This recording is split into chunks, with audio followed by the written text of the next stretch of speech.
What's up, guys?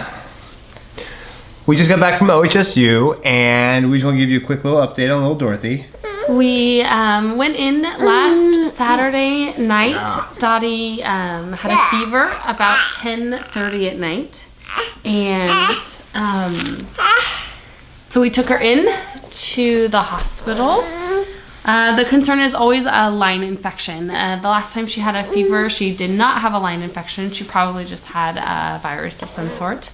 This time, however, they took labs and drew blood to run cultures that night when we got there, early Sunday morning. And Baby, let go of the tripod. Should we try this again? No, can't go for it. She's too much pussy. Basically, she had a line infection. What we feared. But the good news is we didn't have to replace her line. She's happy now. She's playing with the tripod, so we're just gonna let her play with that for a while. Oh, just kidding. Okay, back to you, babe. So they took the labs, and one of her cultures came back positive, and so they knew that she had a bacterial infection in her blood, which is also called what we call a line infection. And so they got her on antibiotics to treat that particular type of bacteria. And thankfully, that was the only test that ever came back positive. So after 12 hours, they draw more labs, and 24 hours, they draw more labs. And all her other labs came back negative, which is incredible. They were pretty sure she'd have at least one more positive result. And so we were there for several days because they have to really identify exactly what kind of bacteria it is, and then even get more information on it so they know exactly what kind of antibiotics to give, and they just keep narrowing the antibiotics over several days. And she needs 48 hours with clean, clear, negative culture before they say that she is good. And that's when they start antibiotics is that 48-hour mark, and then you have 14 days of antibiotics after that. And so we have antibiotics here. Seth has the machine, I think. Oh my goodness, the machine's amazing. Baby, okay, you got baby? So You got the bag? Okay. So every 8 hours. Oh my goodness. Yeah, seriously. Every 8 hours we use this sweet machine. Straight out of the Apple II. Yeah. Promo line. Look at that. The plastic. Oh, she's gone. Yeah. Okay. So we have syringes pre-filled with antibiotics that we hook into here, clamp them off, and then we have to run this through her IV 3 times a day for a half an hour. And so that's a whole extra set of steps and times that we have to access her line, which is always a little risky, so we have to be really careful with that.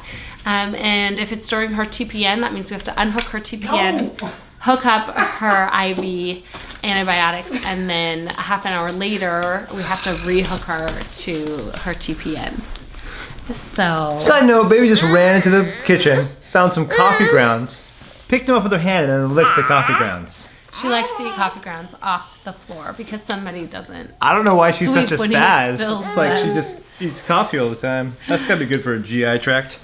So we got home Thursday late afternoon, about 4:30 or so, and we're all still trying to recover from a lack of sleep and being in the hospital. And because of the bacterial infection, we were quarantined in our room, which meant that Dottie couldn't leave her one little room for the duration of our stay. Trapped like rats. Seth and I could leave, but we had to directly leave the floor of the pediatric unit. We couldn't linger on the floor and use the lobbies or anything else. Store food, we couldn't do anything. Nothing from our room could go anywhere else on the floor. And so that was quite interesting as well.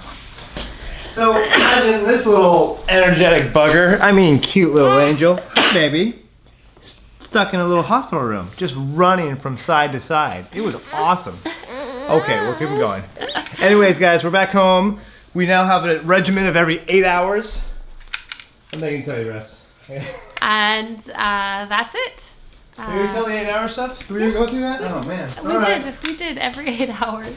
Thanks for the prayers and everyone. If you knew we were in the hospital and you were praying for us, we really appreciate that. If you didn't know, we are sorry that we didn't get the word out Thanks, guys. sooner, but now you know, and can be keeping Dottie and us in your prayers over these next probably 12 days where we have to do antibiotics 3 times a day. Accessing that line, we just want to keep it safe so that she doesn't get another line infection. Did you talk about how hard it is, like unhooking and rehooking and all that fun stuff? Yes. Okay, cool. I think Seth already mentioned the fact that we did not have to get a new line for Dottie, which is really incredible. The concern with central line infection is that the infection is in the plastic of the line, and that you won't be able to get it completely cleared out of that line. Because actually some bacteria, what they do is kind of interesting. They stick to the side of the plastic and then they coat themselves in slime. Gross. So that the blood with the antibiotics in it will just slip right past them, and it can't get them off of that surface. So thankfully we didn't have what they call a sticky bacteria. Biofilm was the technical term for slime.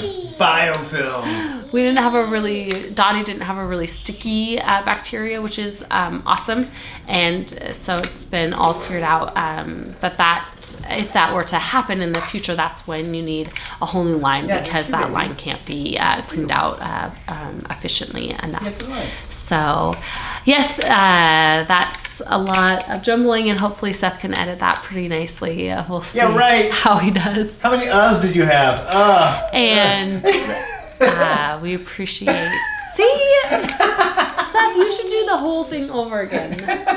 This is awful. That sounds exhausting. This was great. I love it. If Seth posts this, I might be really upset. Which means I definitely going to use this one. This is going to be great. So thank you for your prayers, your thoughts. I'm going to just keep saying for fun. Oh my goodness. Okay. Bye guys. Love you. Bye. I guess just hit stop record now. Thought he's pooping anyways. Whatever.